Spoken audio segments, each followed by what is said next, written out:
Ang simpleng pagsawsaw ng tinapay sa kape ay hindi lang basta almusal. Ito ay kwento ng buhay.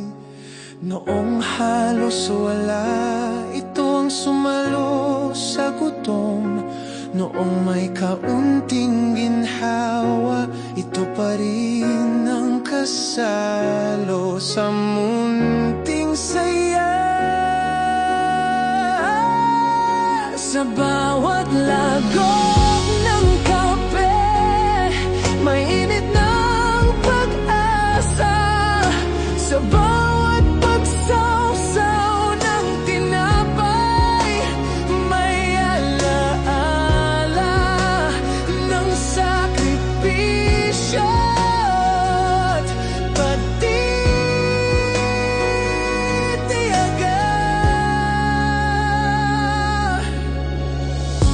Ito ako, namuhay ng simple, masaya sa kung anong meron, marunong mangarap pero abot kamay lang. Salamat Panginoon sa buhay na ipinahiram. Gagamitin ko ito sa advokasya para sa komunidad at sa pagtulong sa nangangailangan sa simpleng paraan. Nakakalungkot lang, may ilan na nakatungtong sa ginhawa at yaman, ngunit doon na bago ang kanilang pagkatao. Choice nila yun, ipagdasal na lang natin sila. Kapo kayo ba? Kailan huli ninyong nadama ang ginhawa at luha sa isang tasa ng mainit na kape?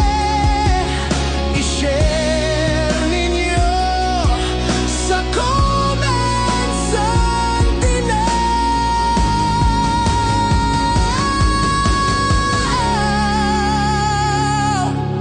Maligayang International Coffee Day. Naway paalala ito sa ating pagkaasam sa mga simpleng bagay. Naroon ang tunay na kaligayahan.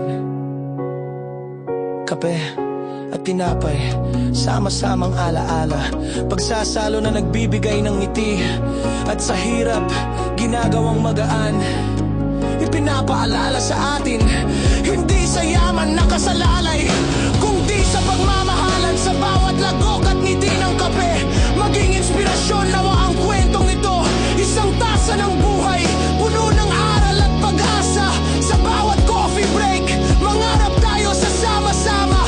Kung saan may kwento, doon may pag-asa na sumiklab. Sa ilaw ng hatinabe, kapiling ang mga anghel. Kape at tinapay, simpleng dalangin sa ating tahanan. Maging bahagi tayo sa bawat halakhak sa paligid. Walang tinapay na wala